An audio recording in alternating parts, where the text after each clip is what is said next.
ओम श्री शक्ति नमः। ओम श्री शक्ति नमः। ओम श्री शक्ति नमः। एकादशी व्रत की वीडियो और महिमा भद्रशील की कथा।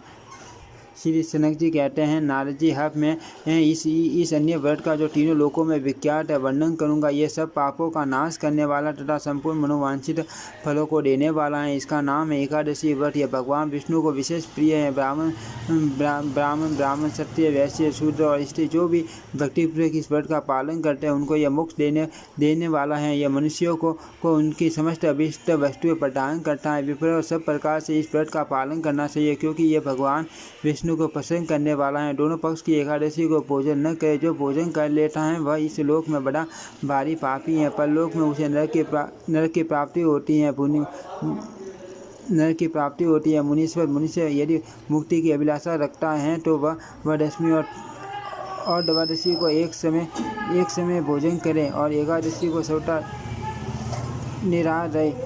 महापाठकों को अथवा सब प्रकार के पाठकों से युक्त मनुष्य भी यदि एकादशी को निराहार रहे तो वह परम गति को प्राप्त होता है। एकादशी परम पुण्यमयी तिथि है। यह भगवान विष्णु को बहुत प्रिय है। संसार बंधन का उच्छेद करने की इच्छा वाले ब्राह्मणों को सर्वथा इसका सेवन करना चाहिए। दशमी को प्रातः काल उठकर दंडावन पूर्वक स्नान करे और इंद्रियों को वश में रखते हुए विधि पूर्वक भगवान विष्णु का पूजन करे। रात में भगवान नारायण का चिंतन करते हुए उन्हीं के समीप शयन करे। एकादशी को सवेरे उठकर स्व स्नान के अनंतर घंट पुष्प आदि सामग्रियों द्वारा भगवान विष्णु की विधि पूर्वक पूजा करके इस प्रकार कहे।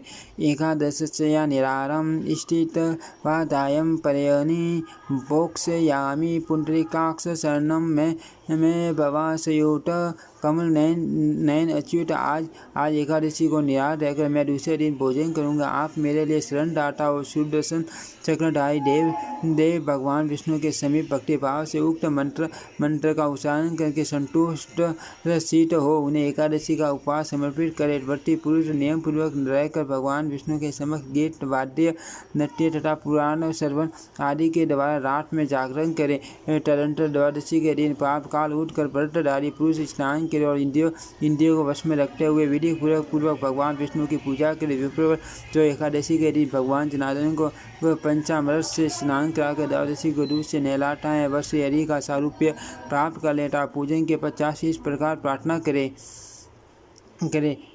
अज्ञानति मीरांदशय द्वे वर्तेनानेन केशव प्रसिद्ध सुमुखो भूत्वा ज्ञानदृष्टि पदो भव।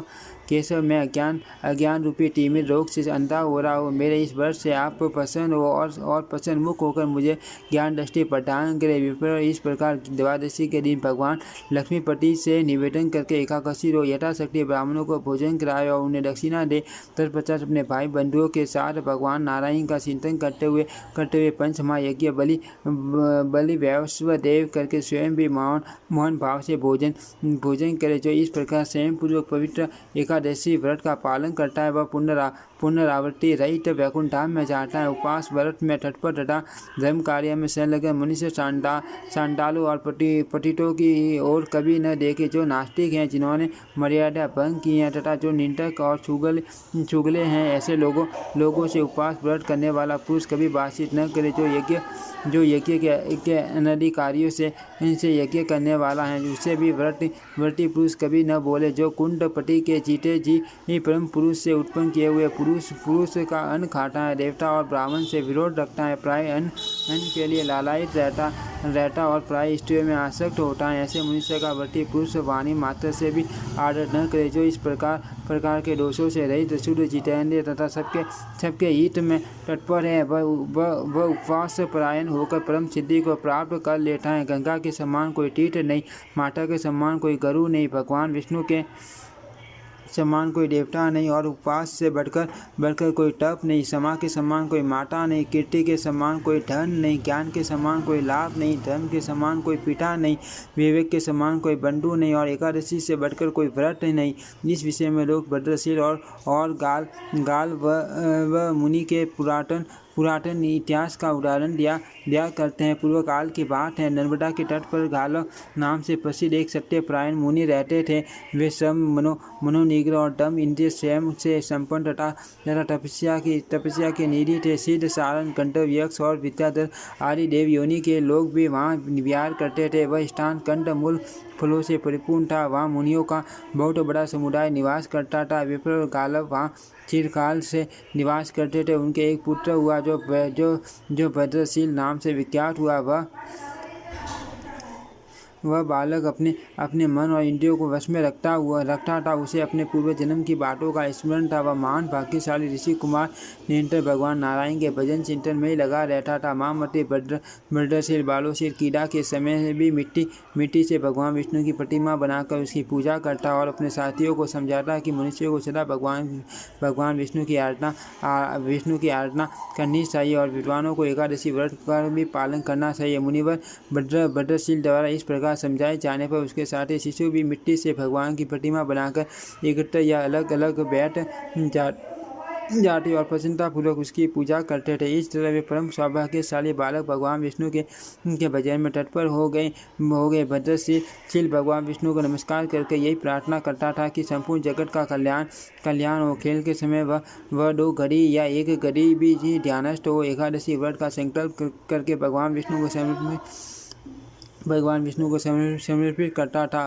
अपने पुत्र को इस प्रकार उत्तम चरित्र से युक्त देखकर तपोनिधि गालव मुनि बड़े विस्मित हुए और उसे हृदय से लगाकर पूछने लगे। गालव बोले, उत्तम व्रत का पालन करने वाले महाभाग भद्रशील, आप अपने कल्याण में शील स्वभाव के कारण सचमुच भद्रशील हो।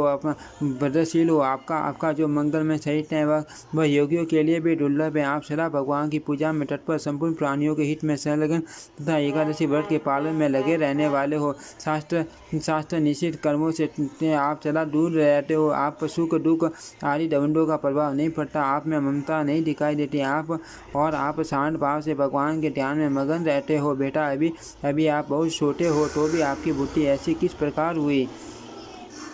क्योंकि महापुरुषों की सेवा के बिना भगवान की भक्ति प्राय दुर्लभ होती है। इस जीवन की बुद्धि सब और अज्ञान युक्त सकाम कर्मों में लगती है। आपकी सब क्रिया अलौकिक कैसे हो रही हैं? सत्संग होने पर भी पूर्व पुण्य की अधिकता से ही मनुष्यों में भगवत भक्ति का उदय होता है। अत आपकी अद्भुत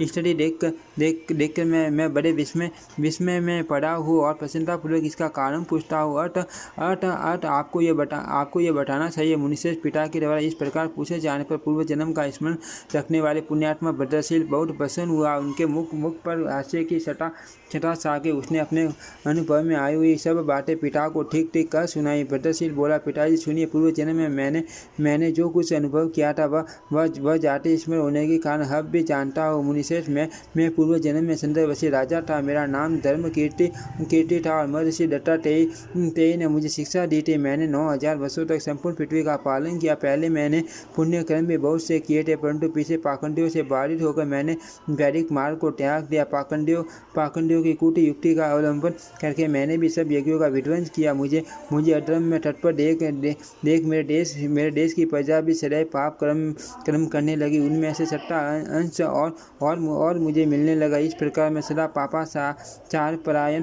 हो दुर्व्यय संयमों में आसक्त रहने लगा। एक दिन शिकार खेलने की रुचि से मैं सेना से एक वन में गया और वहाँ भूख प्यास से पीड़ित हो थका मादा नर्मदा तट पर आया। सूर्य की तीखी धूप से चंटप होने के कारण मैंने नर्मदा जी के जल में स्नान किया और सेना किन्नर गई यह मैंने नहीं देखा। अकेला ही वहाँ भूख से बहुत कष्ट पा रहा था। संध्या के समय नर्मदा तट के निवासी जो एकादशी व्रत करने वाले थे वहाँ एकत्र हुए। उन सबको मैंने देखा। उन्हीं लोगों के साथ निराश रहकर बिना सेना के ही मैंने अकेला रात में वहाँ जागरण करता रहा।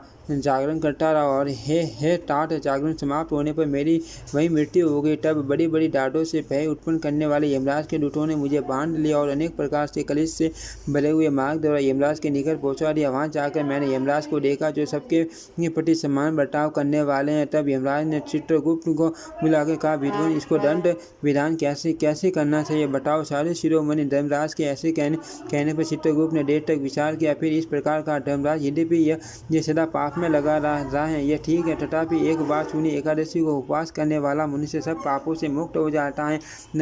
नर्मदा के रमणीय तट पर एकादशी के दिन यह निराश रहा है, वहाँ जागरण और उपवास करके यह सर्वथा निष्पाप हो गया है। इसने जो कोई बहुत से पाप किए थे वे सब उपवास के प्रभाव से नष्ट हो चुके हैं। बुद्धिमान चित्रगुप्त के ऐसा कहने पर धर्मराज मेरे सामने कांपने लगे। उन्होंने भूमि पर दंड की पाटी पड़कर मुझे साष्टांग प्रणाम किया और भक्ति भाव से मेरी पूजा की। तदनंतर धर्मराज ने अपने सब दूतों को बुलाकर इस प्रकार कहा। धर्मराज बोले, दूतों, मेरी बात सुनो, मैं आपके हित की बड़ी उत्तम बात बताता हूँ। धर्म मार्ग में लगे हुए मनुष्यों को मेरे पास न लाया करो। जो भगवान विष्णु के पूजन में तत्पर संयमी कर्तव्य एकादशी व्रत परायण तथा जितेंद्रिय हैं और जो हे नारायण अच्युत हे हरे, मुझे शरण दीजिए, इस प्रकार शांत भाव से निरंतर कहते रहते हैं। ऐसे लोगों का आप तुरंत छोड़ देना। मेरे दूतों जो संपूर्ण लोगों के हितैषी तथा परम शांत भाव से रहने वाले हैं और जो नारायण, अच्युत, जनार्दन, कृष्ण, विष्णु, कमलाकांत, ब्रह्मा जी के पिता शिव, शंकर इत्यादि नामों का नित्य कीर्तन क्या करते हैं, उन्हें दूर से ही त्याग दिया करो। उन पर मेरा शासन नहीं चलता। मेरे सेवक जो अपना संपूर्ण कर्म भगवान विष्णु को समर्पित कर देते हैं, उन्हीं के भजन में लगे रहते हैं। अपने वर्ण सर्वोचित आचार के मार्ग में स्थित हैं। गुरुजनों की सेवा किया करते हैं, छठ पात्रों को दान देते, दिनों की रक्षा करते और निरंतर भगवान नाम के जप कीर्तन में संलग्न रहते हैं, उनको भी त्याग देना। दूतगण जो पाखंडियों के संग से रहित, ब्राह्मणों के प्रति भक्ति रखने वाले, सत्संग लोभी, अतिथि सत्कार के प्रेमी, भगवान शिव और विष्णु में समता रखने वाला तथा लोगों के उपकार में तत्पर हो उन्हें त्याग देना। मेरे दूतों, जो लोग भगवान की कथा रूप अमृत के सेवन से वंचित हैं, भगवान विष्णु के चिंतन में मन लगाए रखने वाले साधु महात्माओं से जो दूर रहते हैं, उन पापियों को ही मेरे घर पर लाया करो। मेरे किंकरों, जो माता और पिता को डांटने वाले, लोगों से द्वेष रखने वाले, हितैषी जनों का भी अहित करने वाले, देवताओं की संपत्ति के लोभी, दूसरे लोगों का नाश करने वाले तथा सदैव दूसरों के अपराध में ही तत्पर रहने वाले, उनको यहाँ पकड़ कर लाओ। मेरे दूतों, जो एकादशी व्रत में विमुक्त करूर स्वभाव वाले, लोगों को कलंक लगाने वाले, पर निंदा में तत्पर, ग्राम का विनाश करने वाले, श्रेष्ठ पुरुषों से वैर रखने वाले तथा ब्राह्मणों के धन का लोभ करने वाले हैं, उनको यहाँ ले आओ। जो भगवान विष्णु की भक्ति से मोड़ चुके हैं, शरणागत पालक भगवान नारायण को प्रणाम नहीं करते तथा जो मूर्ख मनुष्य कभी भगवान विष्णु के मंदिर में भी नहीं जाते, उन अतिशय पाप में रत रहने वाले दुष्ट लोगों को ही आप बलपूर्वक पकड़ कर यहाँ ले आओ।